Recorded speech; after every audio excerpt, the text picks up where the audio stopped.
So hello everyone and welcome to Minecraft. My name is Manchels and today I bring you this video of my design for a mob switch. So first of all, this is my first YouTube video. I've been thinking of making YouTube videos for a long time because I've played this game for several years now and I like to make a lot of constructions for technical Minecraft. So I finally made my mind and I'm going to try to make this video. Also, before we start, I want to apologize first for the audio quality because I don't have a proper setup in order to make YouTube videos, to be honest. And also for my English, because English is not my first language, but I will try my best in order to make myself understandable. So I hope you enjoy it. So first of all, I'm going to explain what a mob switch is and what is it used for. So a mob switch is a contraption that when it is activated, it doesn't allow any other hostile mob to spawn in the world. You can make a mob switch in the overworld, so no other mobs spawn in the other world, and another one in the nether or in the end. But if you make one in other dimensions, it's not going to work for the other dimensions. So I'm going to explain here the mob switch I use for the overworld. Okay, so first you have to know that every Minecraft player has some mob cap for every type of mob, which tells the game the limit of the mobs that can be spawned near the player of that type. In case of the hostile mobs, the mob cap is 70 mobs. So when there are 70 mobs in the world, the game does not spawn any other mobs near the player. If this works in simple player, but if you're playing in a server, you can just multiply by the number of players. So for 2 players it's going to be 140 and so on. So in order for a mob to count towards the mob cap, this mob has to be loaded for the game to count it towards the mob cap, as I said. So here I'm going to use a mod that displays the mob cap. It's called Carpet mod. It's made by a technical Minecraft player named Nemon, and I'm going to leave you the video explaining the mod in the description. It's a very good mod for technical players, so I really recommend you if you like to play the game this way. So as I was saying, in order for a mob to count towards the mob cap, it has to be loaded, of course. So there's a way to make a mob loaded even when you are not near that mob, which is putting that mob in the spawn chunks. The spawn chunk is a 20 by 20 grid that has every Minecraft world, which is usually around the spawn point. And these chunks are always loaded every time you are in the overworld, even if you are thousands of miles away. So here's an app which I use in order to find this spawn chunk. You have to put here your level.dat file of your world, and it tells you the coordinates of the spawn chunks. So if you manage to put some mobs here in this grid, they are going to stay loaded all the times. So if these mobs doesn't despawn, which I'm going to explain later why that's important, they will count towards the mob cap. So if you put 70 mobs, the mob cap will be filled at every time, so no other mobs will spawn even when you are outside of the spawn chunks 1,000 blocks away. Also, in order to save some lag, we are going to, and in order to save some lag and to the mob switch to be able to be turned on and off, we are going to use the lazy chunks, which are these chunks that are surrounding the spawn chunks. So a lazy chunk is a chunk that doesn't load the entities, but the entities that are in that chunk still count towards the mob cap. So movement, the AI, and the collisions, for example, are not loaded, so they don't cause any lag. but they come towards the mob pack. So what we're going to do is we're going to make a contraption that sits between a lazy chunk in the border of the spawn chunks and another normal chunk, which is not part of the spawn chunks, and that if you are far away it's not going to be loaded. So then if you move the mobs to the lazy chunk, they are going to be loaded and come towards the mob pack, the mob cap. So the mob cap will be filled and no other mobs will spawn. But then if you change the mobs to the other chunk, the chunk won't be loaded, so the mobs won't count towards the mob cap. So the mob cap will be empty and mobs are going to be allowed to spawn. Okay, so now I'm going to show you everything that I explained. So here's my contraption for the mob switch. This is a cell that allows for 70 or more mobs to be held here and to be changed to the other side if necessary. So as we can see here, this part of the contraption is in a chunk. In this case, this chunk is not usually loaded, is not part of the spawn chunks. And if I flip the switch here, the mobs are going to go to fall from this gap, and they're going to come back here in this water elevator and go to the other cell. And in this cell, they are in this other chunk, which is the lazy chunk in the border of my spawn chunks. So they are going to be loaded and no other mobs are going to spawn. So let's wait here a minute for all the mobs to be here. So now I'm going to change the time to night. So now even if I go far away, the mob cap is going to be filled. As you can see, here it said that it's filled with 75 mobs. And if I go far away, no other mobs are going to spawn in the world. There's another map there, but that's probably from before. But as you can see, no new mobs are spawning. Even if I turn on hitboxes, you can see that no new mobs are spawning. These are passive mobs. And we can see that the mob cap still filled with 75 mobs. So now I'm back at the mob switch, and I'm going to change the mobs from the lazy chunk to the not loaded chunk, which is not part of the spawn chunks. Let's wait here a second. So now all the mobs are in this chunk. As we can see, this is not part of my spawn chunks. It's not a lazy chunk. So when I'm near them, it still loads them. But if if I go far away, other mobs are going to be able to spawn once I unload those mobs. So let's wait here, and there you can see that now mobs are spawning. I can turn on hitboxes so you can see better. So as you can see, with this contraption you can turn it on and off and allow mobs to spawn only when you want. Okay, so now I'm going to explain what different kinds of mobs can we use for a mob switch and why I prefer the zombie villagers.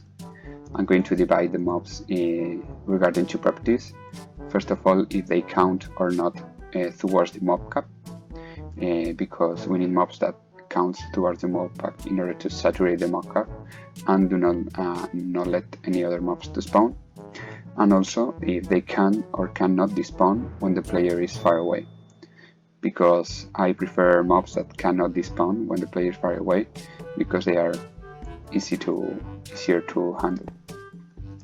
So first of all, we have the normal type of hostile mobs. I've put here zombie, skeleton and creeper, but any hostile mob will be the same, and these mobs count towards the mob cap, but they despawn when the player is far away. So as we can see, they count towards the mob cut, but when the player moves far away, they spawn. So these mobs, they are not the best for the mob switch, because they despawn when the player is far away.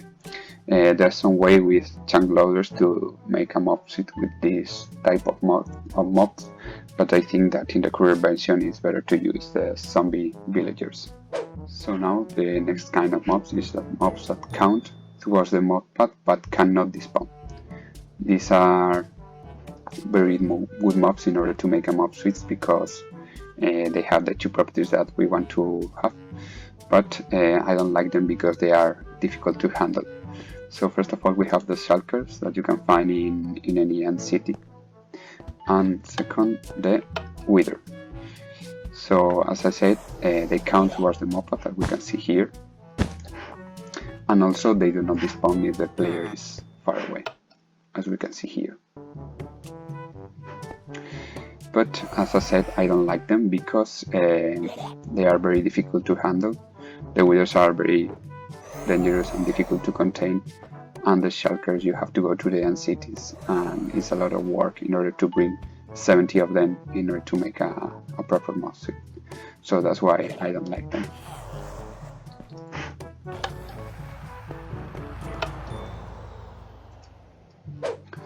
So now we have another kind of mobs that does not count towards the mob cut, but they cannot despawn.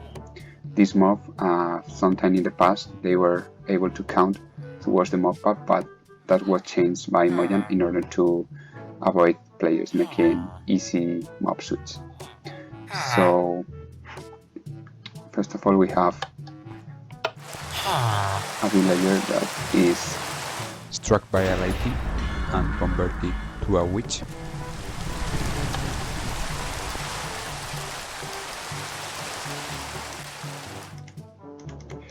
And also we have zombies that can pick up loot. So as you can see, this mob, they do not count towards the mob path, and if I go far away, they do not despawn either. So these mobs were ideal when they did count towards the mob path, but nowadays they're not useful anymore. And finally, we have the zombie villagers, which are the mobs that I use for the mob switch.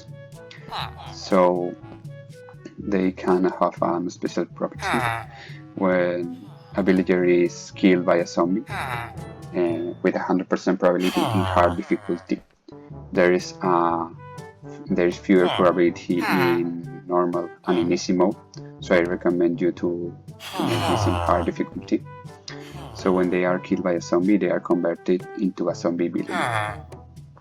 And since one of the recent updates, if a villager is traded with before being converted to a zombie villager, the zombie villager that spawns in his place counts towards the mob path and cannot despawn. So they are the perfect mod in order to be used for the mob switch. So here we have a normal villager without a profession, and here we have a villager with a profession, but that has not been traded with, as you can see. He has no experience as a villager, and this one I'm going to trade with him in order to give him some experience, and now this has a villager with a profession that has been traded with. So now I'm going to convert them to zombies.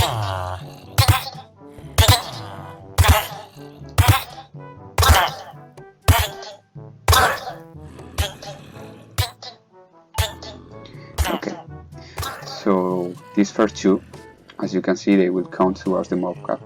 Now it's going to be 5 mob because of the other zombies, but they count towards the mob path, but they can despawn. And this one counts, but it cannot despawn.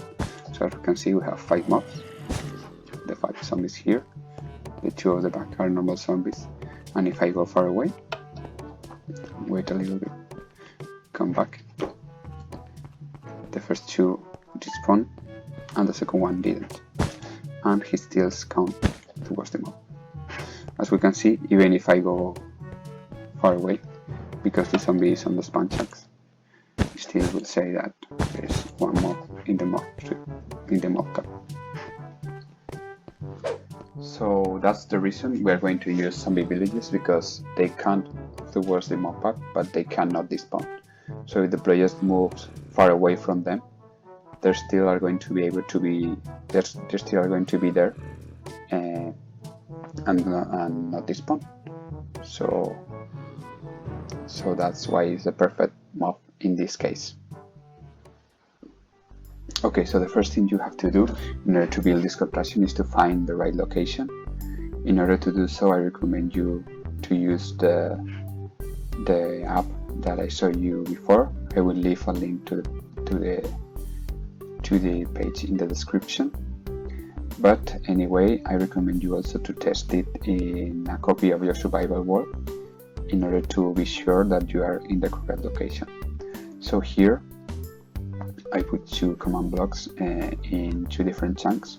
This one is supposed to be the last lazy chunk of my spawn chunks, and this one is a normal chunk which won't be loaded when I'm far away.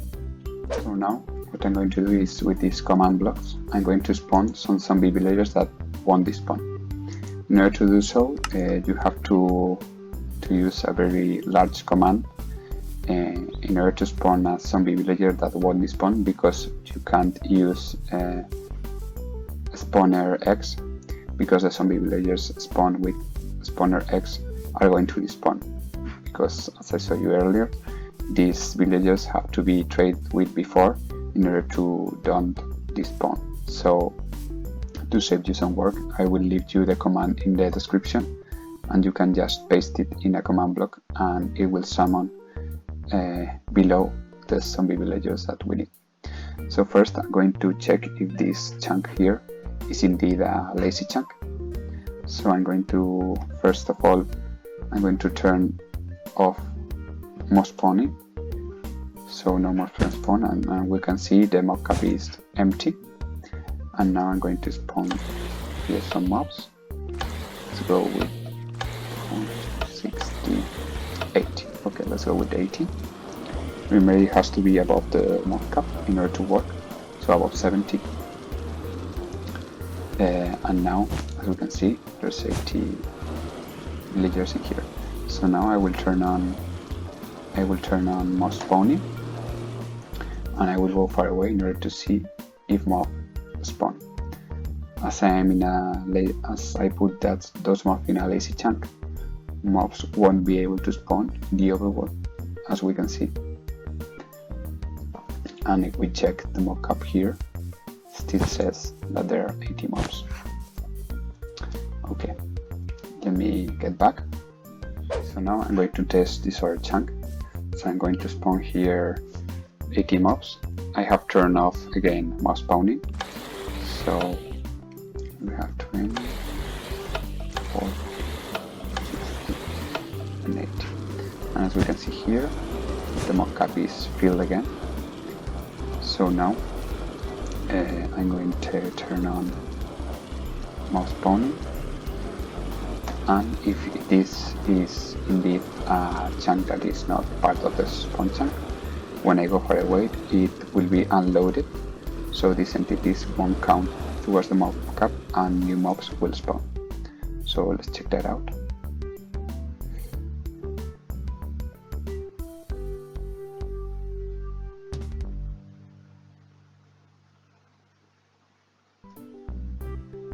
And yeah, you can see as soon as I unload that chunk, new hostile mob will spawn, and now if we check the mob cap, it will be 70, because there are now the 80 mobs that are not loaded, and the 70 are the mobs that are surrounding me. So now in this part of the video, I will show you how you can get zombie villagers that will not despawn in a normal survival world. So here, this is a copy of my survival world.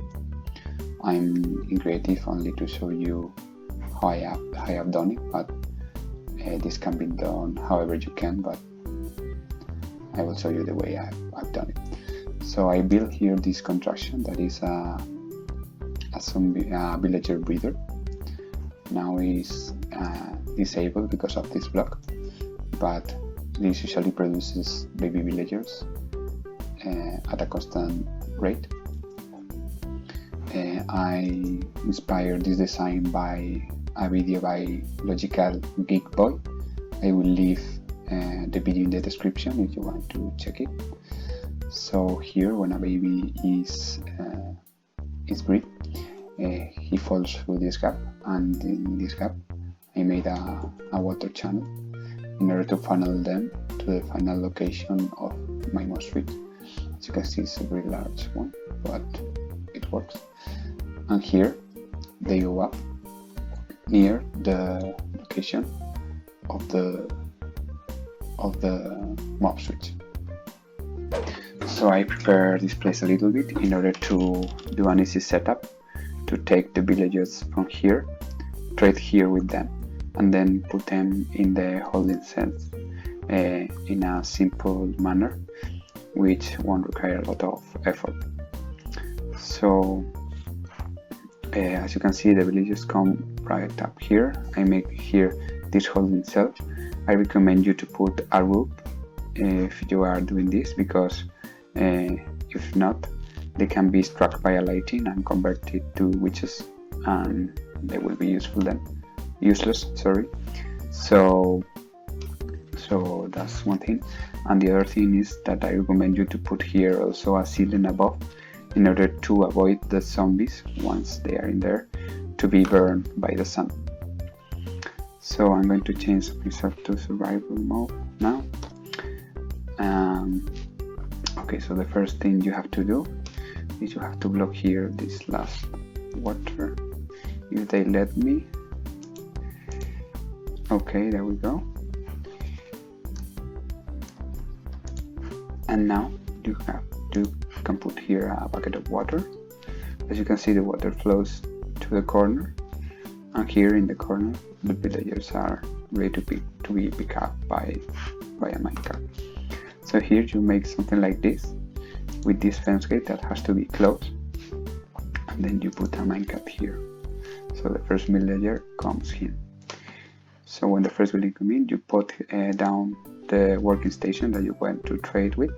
I choose Fisherman because string is easy to obtain when you have a mouse switch, but you can choose whatever you prefer.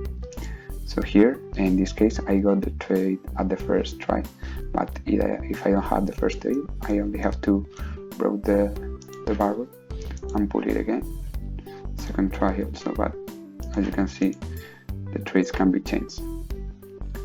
So let me try one more time. Okay, so now then I try it with the villager. Yes, you only need to do one trade, but you can do as many as you want. And then you open the fence gate, so the villager goes, and here is ejected in, here is ejected in this contraption. So as you can see here, this is just a detector rail with an activator rail, and you have to surround everything with blocks for the villager to be ejected here. Let me make some path here. Okay, so now if I want to take the next villager, I just have to put here another minecart. And remember to close this trapdoor, because otherwise he's going to go through there. And now as you can see, he's not converting, but because that villager is assigned to this workstation, so I just have to break this workstation and put another one, and this villager will assign. So then I trade with him again. Open the fence gate. I can just destroy this. Come here. Well, here something happened. I don't know why. Well, okay, there we go. And this way, when you have like 10 or so villagers in here, you can just break this block and let them into the holding cell. remember to put the block back before repeating the process. Okay. Another thing I recommend you is that you start to convert the villagers when there are 10 or so, because if you wait for the last time when there are 70 of them, if you then introduce a zombie here, all the villagers are going to try to run.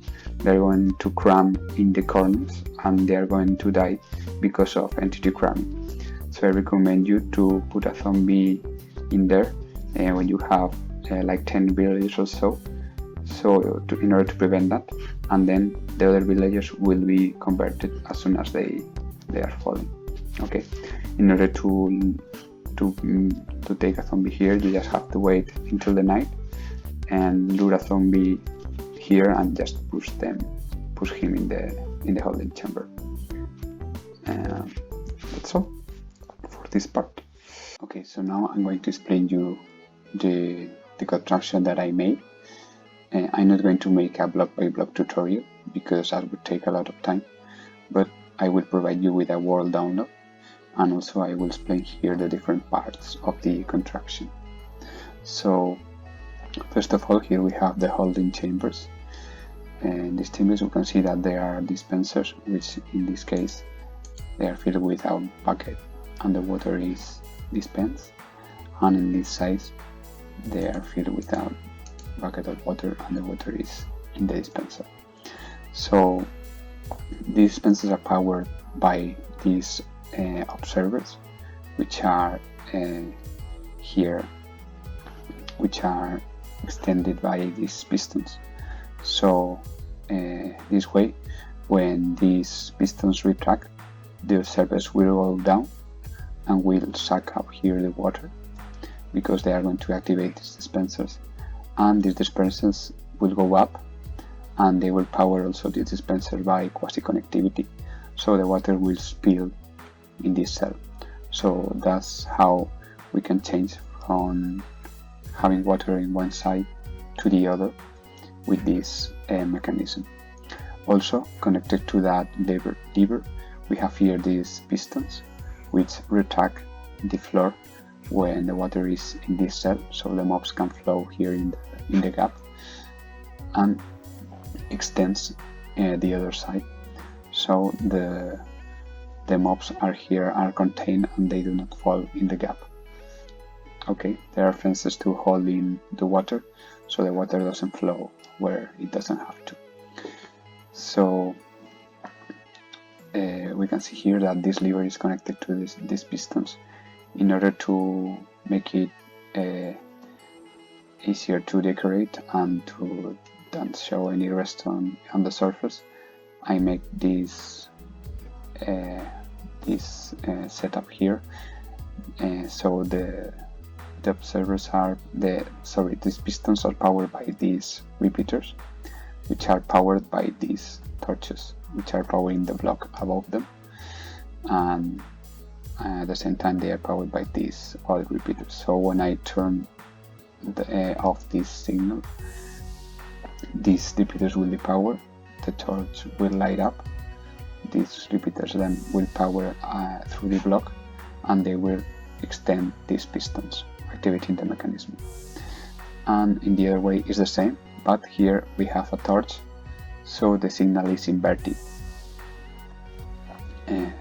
And in the end of the both sides, here we have the pistons directly connected, so they are extended in order to the floor to be sealed, and here, in order to the floor to be open, they are inverted by the same torch.